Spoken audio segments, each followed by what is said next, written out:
¿Cómo andamos? ¿Se escucha?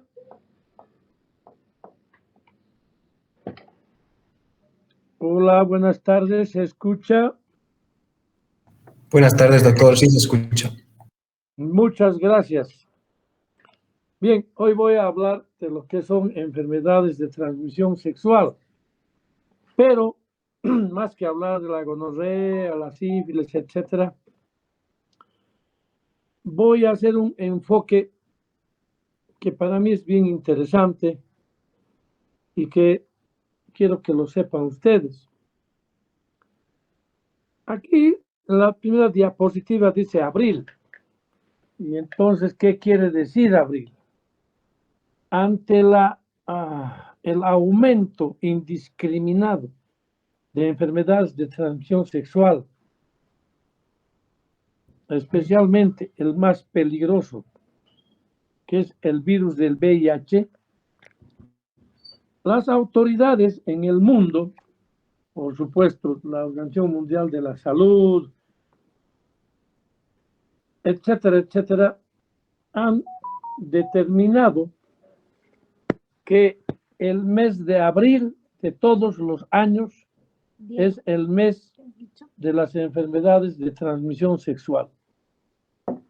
Ustedes están acostumbrados a oír el mes de la tuberculosis, el día de la tuberculosis, perdón, el día del cáncer de cervicuterino, el día de la diabetes, etcétera. Pero fíjense que las autoridades a nivel internacional han determinado un mes.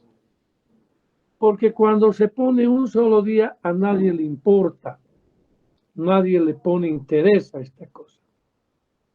Y en verdad que cada día va aumentando, especialmente en los países en desarrollo o a estos que se llaman países del tercer mundo. Entonces, ¿qué quiere decir abril? ¿Qué debemos hacer en abril? Recomiendan las autoridades esto a través de unos trabajos del CDC, que ahorita vamos a saber qué es el CDC, es que en abril el médico que ejerce la profesión, los que están en laboratorios, etcétera, etcétera, deberíamos hacernos todos los años un control de las enfermedades de transmisión sexual, entre ellas el VIH.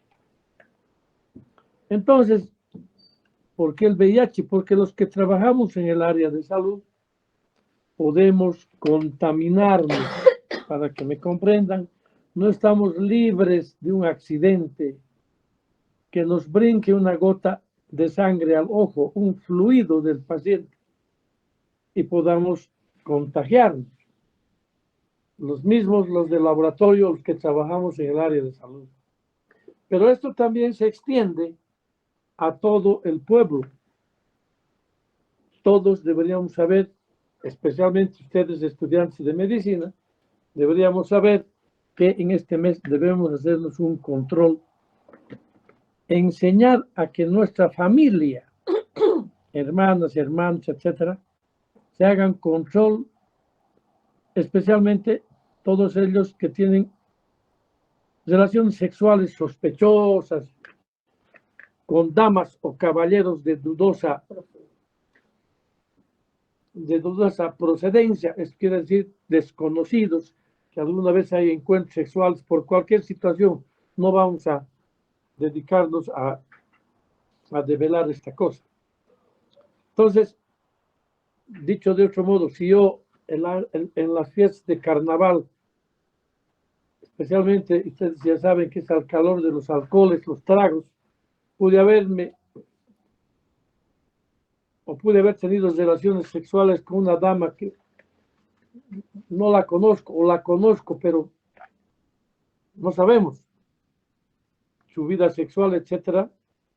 Pues debería yo con mayor razón en este abril hacerme exámenes de laboratorio, especialmente si soy asintomático, porque las otras enfermedades, las más corrientes que quiero decir, la clamidia, la gonorrea, van a mostrar su sintomatología rápidamente al día siguiente, en un segundo día, tercero, semana máximo.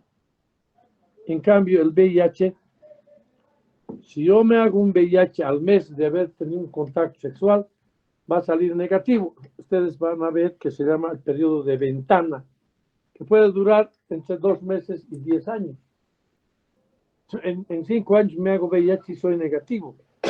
Pero ahora hay que controlar la carga viral también, el famoso CD4, para ver si no hay algo que está bajando mi carga inmunológica, ¿no? Pero esas cosas las vamos a ir desarrollando un poco más allá. Entonces, ¿qué debemos hacer en abril? Si ustedes trabajan, o cuando ustedes trabajan o trabajen en una posta sanitaria, estén haciendo el internado, años de provincia, estén trabajando, en el mes de abril hay que hablar con la comunidad en la posta sanitaria, en el hospital, hay que hablar que las enfermedades de transmisión sexual están siempre presentes en cualquier momento de nuestra vida. Y segundo, debemos recordar siempre que las enfermedades de transmisión sexual son diagnóstico diferencial en cualquier tipo de enfermedad, incluyendo en pediatría. Antes leíamos que estaban naciendo niños con VIH en el extranjero. Ahora en nuestro medio nacen niños con VIH. Entonces, todos estos detalles nos llevan a ver que sí estamos presentes en frente a este tipo de enfermedades y que entran como diagnóstico diferencial en cualquier enfermedad. Ayer han avanzado infección urinaria. Si una persona, un hombre, no debería tener infección urinaria, les han debido explicar por qué, el tamaño de la uretra, etc.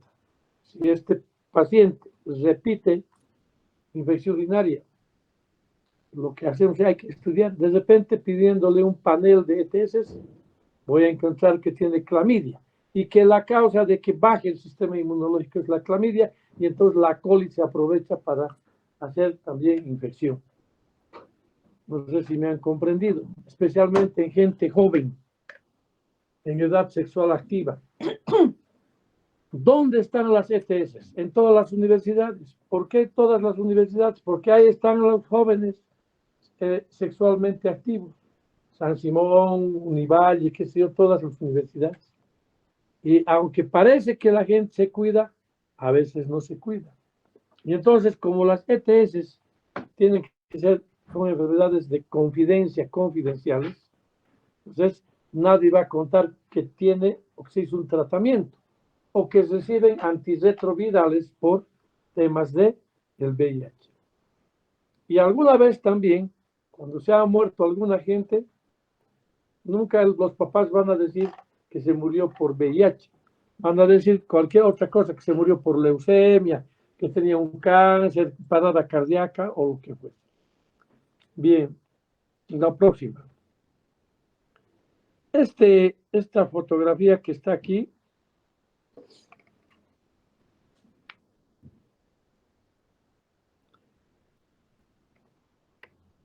a ver, ahorita con aquella nomás, ¿ya? Esa de ahí que ven dice que es el CDC y debemos conocer qué es el CDC. No estoy haciendo propaganda gringa, ni mucho menos. Alguien podrá decir, ¿y es por qué la propaganda? Sino de dónde viene la información fidedigna, de dónde vienen los trabajos, de dónde vienen los tratamientos, dónde se hacen los estudios para hacer diagnóstico, investigación, etcétera, son en este centro que se llama el CDC. ¿De qué se ocupa el CDC? Si ustedes se fijan bien, es un monstruo. Y este monstruo está ubicado en Atlanta, Georgia. Aparte de las enfermedades de transmisión, se ocupan de todas las infectos contagiosas. Pongan ustedes el ejemplo, pregunten el ejemplo que quieran. El tema del coronavirus aquí es que se ha estudiado. Cuando hay un el virus anta, que en el Beni los ratones contagiaban a los demás. Aquí se ha estudiado, inclusive en la primera epidemia de fiebre hemorragia que hubo en Beni, vinieron los americanos, científicos americanos, a estudiar el tema del virus. Creo que fallecieron 2 o 3. Entonces, estos señores de este centro se dice que tienen guardados todos los virus que existen. Entonces, tienen tanto dinero, como vamos a ver la siguiente diapositiva, que pueden hacer todos los estudios y todas las investigaciones. Hay solo para que ustedes vean 8.8 mil millones de dólares como presupuesto anual. Entonces, fíjense, tanto dinero. Entonces, lo que hacen, los trabajos que sacan, son trabajos serios que hay que tomar en cuenta. Vamos a la próxima. Entonces, no se olviden del CDC. Ahorita vamos a ver qué quiere decir. Fíjense qué es lo que hace con el dinero del CDC. Todito el presupuesto mayormente, su misión es promover la salud, calidad de vida, etcétera, etcétera, mediante el control de enfermedades de infectocontagiosas que pueden llevar a discapacidades. Todos los años el CDC otorga aproximadamente 7 mil millones de dólares en más de 14 mil subvenciones y contratos, incluidas adquisiciones y otras cosas. ¿Qué quiere decir? Aquí empieza la investigación, por ejemplo, de las vacunas. Las vacunas para el coronavirus, porque ustedes recuerdan, muchas de ellas han sido controladas y han sido colocadas, o más bien financiadas por este centro. Vamos la próxima. Esto es lo que quiere decir CDC, Centros para el Control y Prevención de Enfermedades. ¿Qué hacen con tanto dinero? Investigan las enfermedades de transmisión sexual. En este caso que estoy hablando, el ébola en el África, ellos también se han ocupado de estudiar. O sea, todo lo que es infecto contagioso, pero en este caso, en enfermedades de transmisión sexual. Ellos son los que investigan cómo se debe hacer el manejo epidemiológico y estadístico de las ETS. ¿Cómo es el manejo desde el punto de vista del tratamiento y la prevención? Por eso es que he dicho yo que abril sale la pauta de este CDC y de la Organización Mundial de la Salud, que en abril todos deberíamos controlarnos las enfermedades de transmisión sexual. Un ratito, no está apurada. Y después nos dan pautas de educación sexual. Hace tiempo, una de las pautas de educación sexual era de que ustedes que les gusta escuchar FM, las FMs deberían en algún ratito, cuando sea un minuto, recordar que debemos cuidarnos y qué debemos hacer cuando enfermamos con una enfermedad de transmisión sexual. En nuestro medio no se cumple. De repente la televisión debería tener un minutito para hablar de esta cosa. Nadie habla de esta cosa. Es más, los alumnos de medicina tienen vergüenza hablar de enfermedades de transmisión sexual. Estos residentes de urología tienen vergüenza mirar bien si no tiene una enfermedad de transmisión sexual un paciente o una paciente, porque les recuerda, creo, su pasado. Entonces, las recomendaciones no hay que olvidarnos, hay que ponernos guantes y hay que ver, hay que examinar los genitales, hay que preguntar. A veces los pacientes vienen a urología y quieren comentarnos que tienen una secreción uretral, etc. Pero al vernos tantos residentes, más alumnos, más internos, cambian. Nosotros antes teníamos mucha consulta de disfunción eréctil y de enfermedades de transmisión sexual. Bueno, las enfermedades de transmisión sexual se han ido a primer nivel, segundo nivel, y ahí manejan. ¿Cómo manejarán? No sabemos. Y llegan aquí las que han sido mal manejadas o con resistencia. Entonces, lo mismo en otro tipo, como les comentaba, de disfunción eréctil, vienen cuando ven mujeres y ven tanta gente, cambian su consulta en ese momento y dicen, tengo dolor en el testículo, me arde al orinar, cualquier cosa. Pero nosotros ya la experiencia nos muestra que no importa. Deberíamos, así como le pedimos hemograma, glicemia, creatinina, ahí abajito hay que pedir más o menos lo que sospechas, una serología para clamidia, etc. Pero si viene un paciente con características de que tiene enfermedad de transmisión sexual, hay que pedirle el panel de enfermedades de transmisión sexual, que no es otra cosa que cuando tú pones eso en el laboratorio, le hacen examen de clamidia, de sífilis, de gonorrea, de VIH, o sea, todas las posibles enfermedades de transmisión sexual. Entonces, así como hay pautas de educación sexual, antes dijeron que todo el mundo debería cooperar, como les digo, las FMs, los canales de televisión, etc. Y también las iglesias. Pues la iglesia católica, ¿qué hacía? En España, terminaba la misa y les repartían condones como si fueran hostias y con eso querían que estaban haciendo su trabajo. Los pastores de iglesias, las iglesias, que sé yo, evangélicas, también deberían hablar de esto, pero no lo hacen, o alguna vez lo hacen en forma muy soslayada, que no está dentro, que está planeado en este tipo de situación. Vamos. Entonces, abril es el mes de concientización sobre las ETS, lo dice el CDC, y que la importancia de hablar de la salud sexual con médicos y entre parejas sexualmente activas, aquí no debemos discriminar otras variaciones de sexo, como pueden ser los homosexuales, las lesbianas, etcétera, etcétera. El médico es aquel que no debe discriminar, no debe opinar, más allá que sea una opinión curativa, una opinión de diagnóstico, etcétera. Somos los primeros en que no debemos. Alguna vez escuchado aquí, lo hacemos en broma, nunca en serio. Entonces, ese es otro detalle que debemos tomar en cuenta. Vamos. Fíjense que las enfermedades de transmisión sexual son un problema importante de salud pública. Se calcula que 19 millones de nuevos casos de ETS cada año hay en los Estados Unidos. 19 millones. En el 2009, y esto no es porque esté retrasado, se informaron 1.5 millones de casos de clamidia y gonorrea. Llegó a esos niveles extremos. Pero ¿qué sucede?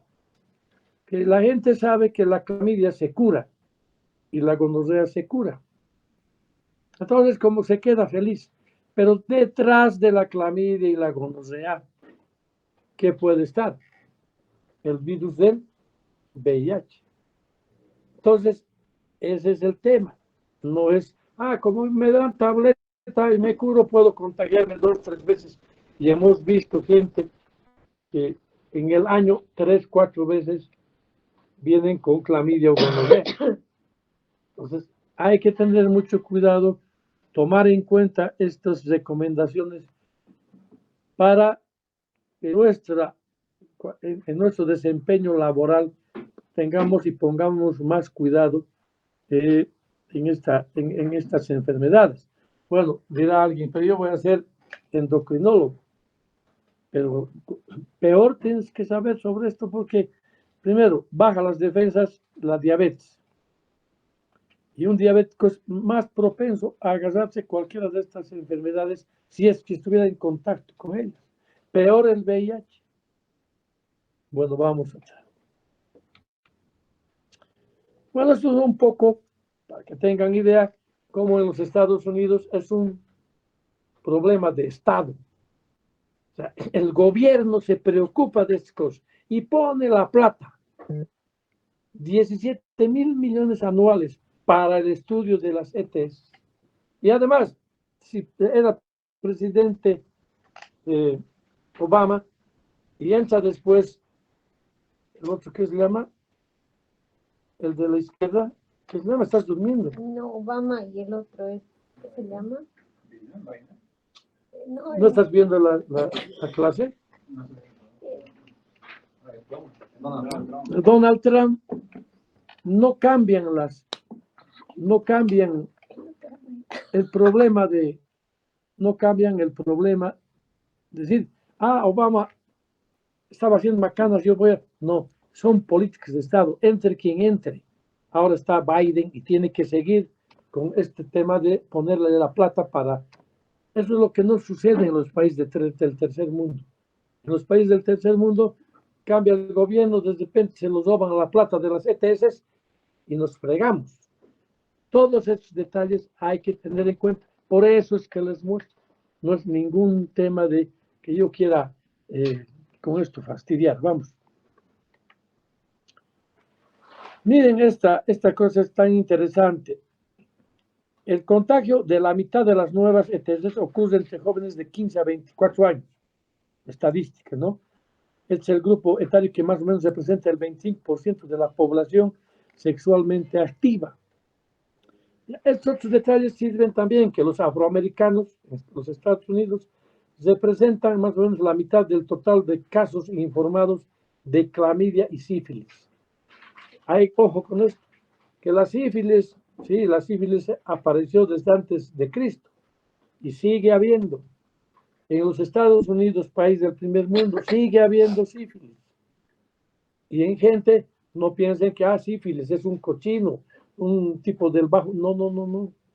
Gente profesional, de buenas condiciones, con buena educación, estudiados, etcétera, siguen contagiándose con estas cosas. Vamos a la próxima. Entonces, ¿qué es lo que se debe recomendar en el mes de abril u otro mes, más en el mes de abril? Que todas las parejas sexualmente activas, que puedan ser homosexuales o de cualquier grupo de preferencia sexual, todos deben ir a hacerse control anual de gonorrea, una serie de detalles, más todavía si son parejas sexuales nuevas, etcétera, etcétera. Vamos a la próxima. Felizmente, antes estaban naciendo o nacían niños con sífilis. Ahora, en el control de embarazo, felizmente ya les piden las pruebas para todas las enfermedades de transmisión sexual para tomar precauciones, etcétera, etcétera, de acuerdo a la enfermedad de transmisión sexual que pueda presentar. Por ejemplo, si la mamá embarazada es VIH positiva, los ginecólogos, ¿qué tipo de precauciones toman? Wildercito. ¿Van a hacer un parto normal? ¿Por qué no? Por el alto riesgo de contagio, por el canal vaginal. A veces el niño no está contagiado con VIH y durante el trabajo de parto puede la sangre de la madre por vía nasal, por los ojos, por la boca puede contaminarse el niño y nacer con VIH. A veces en esos embarazos que han sido tratados con parteras, con gente empírica, aparecen con este tema. Entonces, se tiene cuidado con la cesárea. Lo primero que se va a hacer es tratar de ligar el cordón umbilical para que no pase más sangre de la madre y tener el cuidado de que después se evite de este modo la transmisión del virus del VIH. ¿Qué pasa si tuviera clamidia o gonorrea, por ejemplo? ¿Le hace cesárea o nace por parto normal? Oye, ustedes, ¿por qué razón se va a contagiar con clamidia? Porque el niño hay ceguera neonatal, puede nacer con ciego, porque el proceso inflamatorio severo en un recién nacido que su retina está apenas empezando si quieren, a funcionar, es delicado, con un proceso inflamatorio de este tipo, puede perder la vista. Vamos. Entonces, fíjense que los mayores exterminadores de los jóvenes son las enfermedades de transmisión sexual, especialmente el VIH.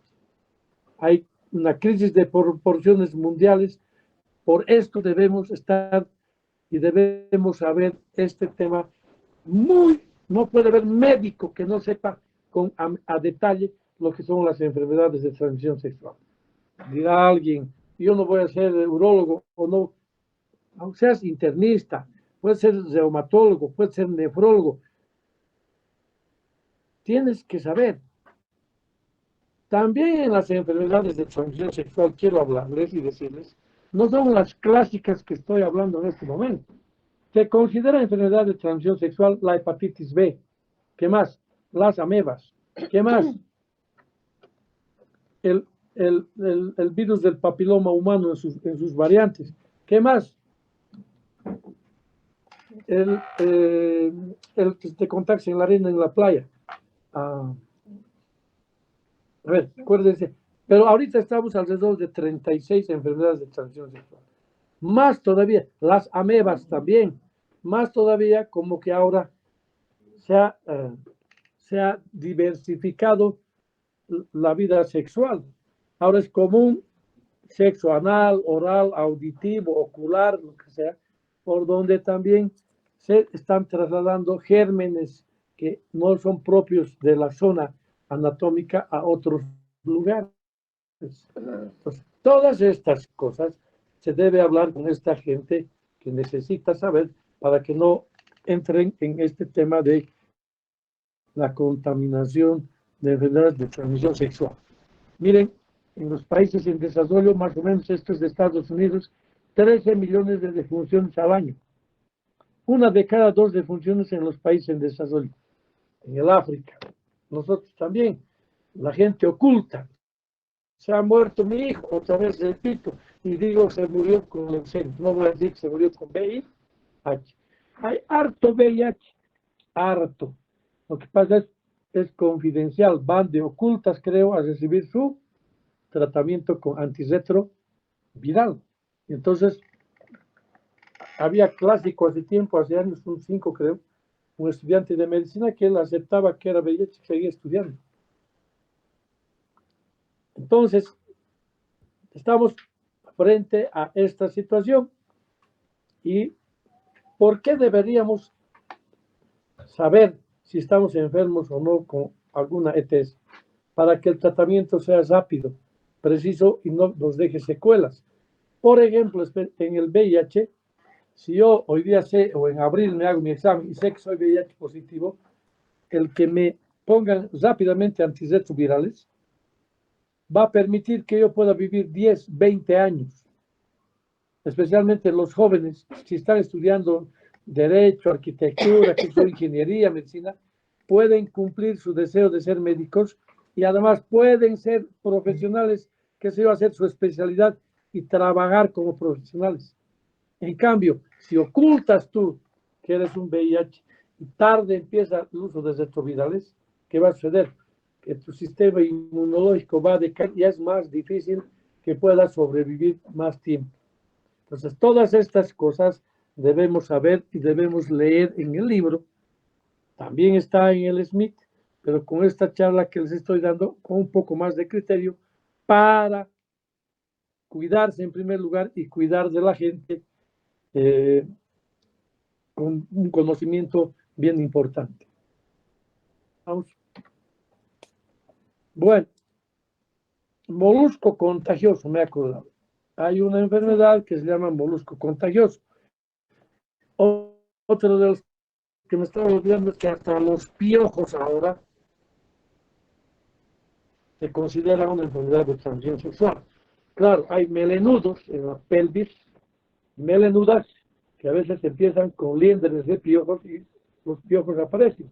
Parece chiste, pero es contagioso y también debemos considerar todas estas otras enfermedades que son interesantes. No todas, como dice aquí, son, en mi tiempo de estudiante decían, si es enfermedad de transmisión sexual, la vía de contagio, ¿cuál es? Sexual. Actualmente sabemos que no es así. Tanto me canso de hablar, especialmente del virus del VIH, que no solo te puedes contagiar por vía sexual, también te puedes contagiar por fluidos, que te pueden haber brincado al ojo, un pinchazo con una aguja, durante una cirugía, al tomar muestra de sangre, etcétera, etcétera. Entonces, es un ejemplo del VIH que no solo es por transmisión sexual, otra es el virus del papiloma humano, que puedes contagiarse por las manos sucias, etcétera, etcétera. También está considerada enfermedad de transmisión sexual los hongos, las balanitis micóticas, las vaginitis micóticas, etcétera, etcétera, que ya les digo, más o menos andamos por unas 34, 36 enfermedades de transmisión sexual si uno los va enumerando. Vamos. Solo voy a mostrar esto por temas de tiempo, etcétera, hasta donde pueda. El resto lo encuentran en el libro. En el libro, lo que quiero darles es algunos conceptos a partir de esto. Dale, ¿qué son las clamidias? Bueno, su nombre etiológico, clamidia trachomatis. Puede producir linfogranuloma venéreo, pero también puede producir linfogranuloma venéreo el Haemophilus ducrei, el que produce el chancro. ¿Qué chancro? Duro, blando, ¿cómo es? Oye, qué belleza. El chancro del Haemophilus ducrei. Pero fíjense, ¿por qué el linfogranuloma venéreo? Porque aparecen adenopatías inguinales que pueden llegar a suturar. Aquí dice qué tipos de esas cosas, digamos, no nos importa. Probablemente para un infectólogo, un venerólogo, uno que hace estadísticas precisas, le puede importar esto. Antes nos enseñaban, y ahora también, se dice que deberíamos nomás saber el periodo de incubación. Decíamos, oye, ¿y cuándo has tenido relación sexual? Hace una semana. Entonces, más o menos calculábamos el tiempo de incubación. Hoy ha variado eso. Hoy no se toma mucho en cuenta para fines de diagnóstico, sí para temas de estadísticas o para hacer trabajos epidemiológicos. Porque si tú has tenido una relación sexual hace una hora, ya puedes empezar con abundante sintomatología, como puede ser una secreción uretral. Entonces, esperando que una semana para ver si es o no es clamidia, pero ya tienes a partir de un par de horas toda la sintomatología clásica. ¿Cuál es la epidemiología? Es prevalente junto con el herpes virus y también con el virus del papiloma humano. Es sexual, es perinatal, como hablamos hace un rato.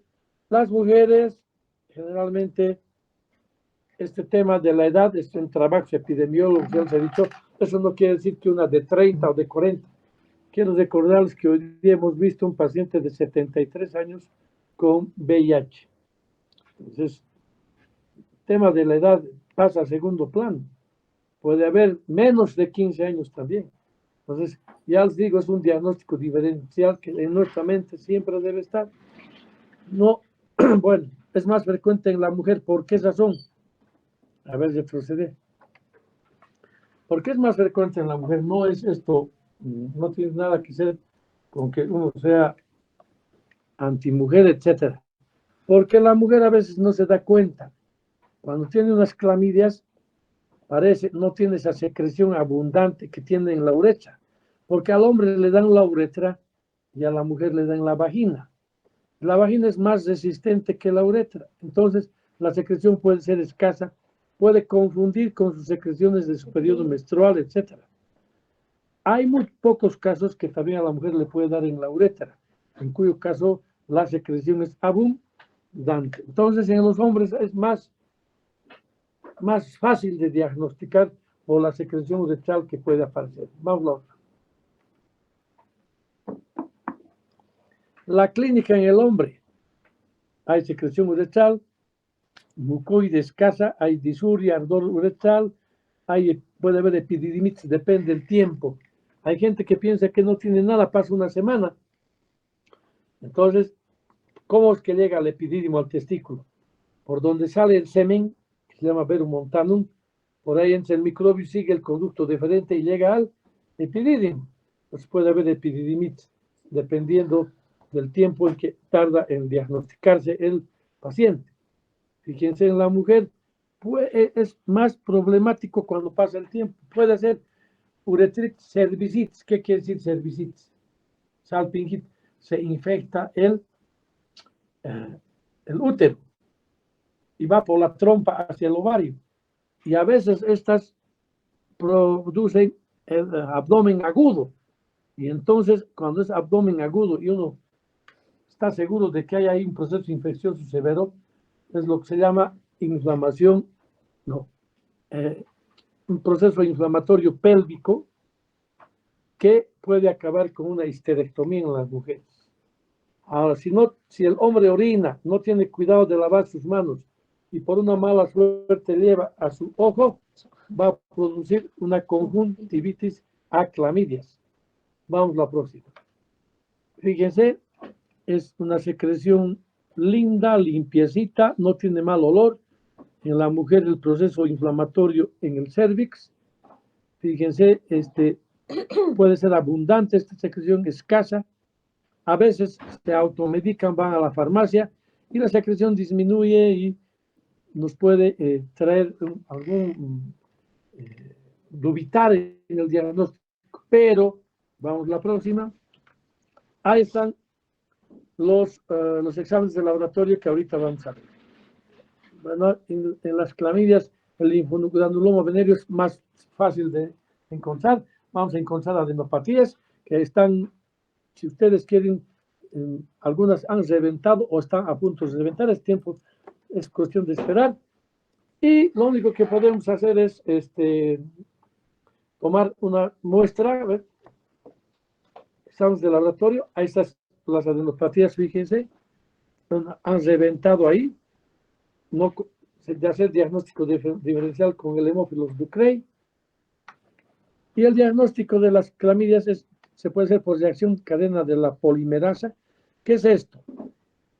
La reacción cadena de la polimerasa que se utiliza en el COVID, se puede utilizar en tuberculosis, en lo que ustedes quieran, es más o menos tener, ustedes vayan al supermercado y hay un código de barras que le ponen a una máquina y pitea, ¿no? Y marca el precio. Más o menos es la misma idea. Agarran el código genético, por eso tienen 95% de especificidad, porque agarran el código genético y ya lo tienen marcado.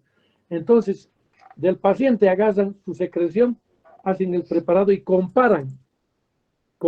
Si comparan y es igualito, seguro que es clamidia. En los laboratorios hacen todo lo que es más caro. Se puede hacer el cultivo, demora, etcétera, etcétera. Lo mejor que se puede hacer es la serología de anticuerpos, IgG y IgM. Cuando es agudo, la IgM está elevada, y cuando es crónico es la IgG. Pero aquí hay que tener mucho cuidado. Los pacientes generalmente tienen IgG, les das antibióticos, pasan 10 días y ellos van al laboratorio y se hacen. La IgM va a estar normal y la IgG va a estar elevada. Tarda alrededor de 3 a 6 meses en normalizarse. No se olviden que son anticuerpos anticlamidia y tienen que ir desapareciendo de a poco, siguiendo más o menos cuánto dura el fenómeno de apoptosis en el sistema inmunológico, alrededor de 4 meses. Pues más o menos 3-4 meses sin se va a ir perdiendo de a poco el IgG. Ojo con eso. Otra. Bueno, y el tratamiento, actualmente van a ver en los libros hay dosis única. Nosotros aquí en urología en el hospital tratamos de no hacer dosis única, porque estos tratamientos son copias de los americanos. La acitromicina, en Estados Unidos, 1 gramo de acitromicina es 1 gramo de acitromicina. Si es menos, la FDA le pone su multa, etc. Aquí en nuestro medio, 1 gramo de acitromicina, no sabemos si es 1 gramo de acitromicina. Entonces preferimos darles, en vez de darles una monodosis, darles 3 tabletas. Así por más que la acitromicina de 1 gramo solo tenga 500, con 3 tabletas estoy dándole lo correcto. Hay la doxiciclina que podemos darle por 7 días, 2 veces al día, etcétera, etcétera. Otra quinolona como es la ofloxacina, un macrólido como es la eritromicina, etcétera, etcétera. En casos especialmente si tienen temas de alergia o alguna cosa, algún medicamento, tenemos muchas opciones para eso. Entonces, vamos a ver lo de en las embarazadas, por ejemplo. Hay que utilizar algo que no vaya a dañar al feto, dependiendo del tiempo de gestación. Pero ahí tenemos la amoxicilina, la acitromicina, la eritromicina, que tenemos buena cobertura para este tipo de pacientes. 7 días, 10 días, en fin. En caso del linfogranuloma venéreo, hay que prolongar el tratamiento hasta 21 días, haciendo controles periódicos del paciente. Vamos a la otra. Y voy a terminar la clase hablando un poco de gonorrea. Dale. Es un diplococo gram negativo, intracelular, etcétera. Esto lo van a leer. Igual tema de incubación. Puede ser por sexual y perinatal. Dale. Ahí está, para que vean, son diplococos. Es una fotografía para mostrar la cosa.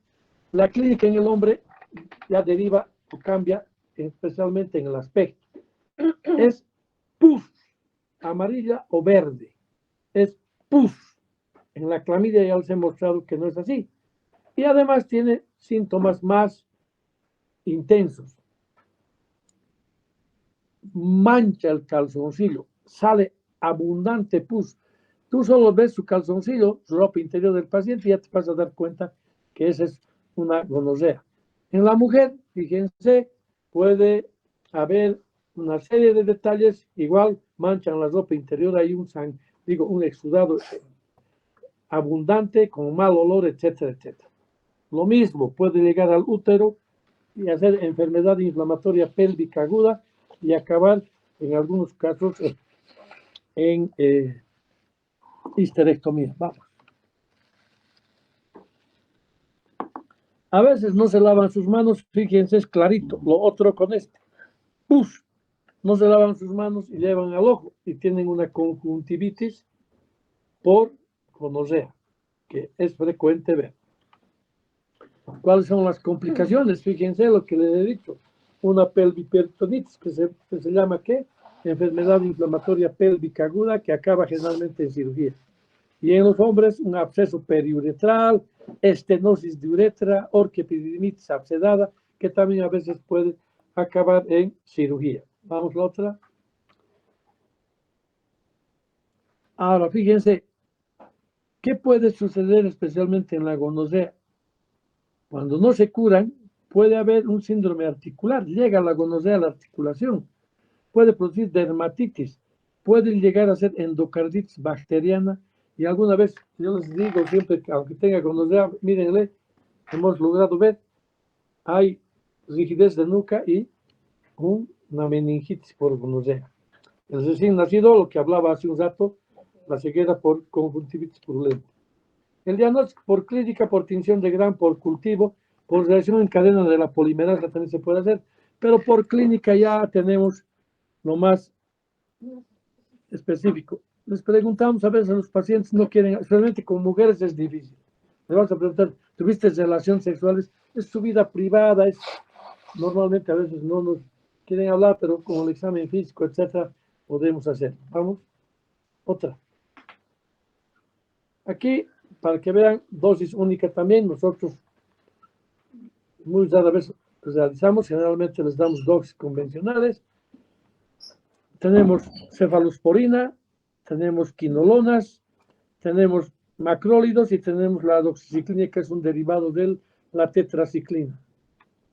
Entonces, en el embarazo es mejor darle cefalosporinas, etcétera, etcétera.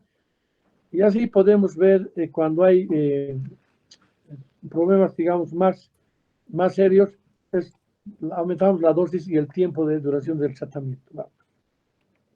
Bueno, aquí voy a dejar lo mismo que les estoy mostrando. Ustedes pueden ver en el libro. Por tema de la hora tendríamos que revisar entre las más importantes, de repente les puedo recomendar que revisen sífilis, virus del papiloma humano y el virus del, el VIH lo van a llevar en infectología, el virus del herpes genital, revisen esas patologías que son las más frecuentes y si ustedes quieren y le tienen cariño a la medicina, revisen también las otras que les va a servir de mucho. Si alguien tiene alguna pregunta, quiere preguntar algo, con todo gusto.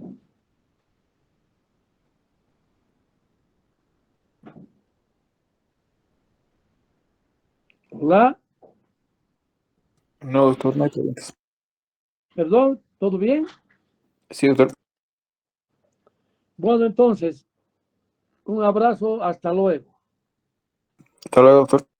Hasta luego, doctor. Hasta luego, Gracias. doctor. Pero, doctor, gracias. ¿Qué? Para eso dicen, sí, hasta luego, hasta luego. Bueno, mañana, no sé quién será mañana. A ver, desenchufame un lustito. Ya está. Sí, mañana no sé quién será. Mañana es el doctor Lara. Así El que doctor Álvarez estará en Santa Cruz. y el doctor Larchurito va a hablar. Hiperplasia, si no me equivoco. ¿Estás mal? ¿No es político? No, ¿Ah? Entonces, ¿por qué tienes que firmar? Sí, doc, mucho poder.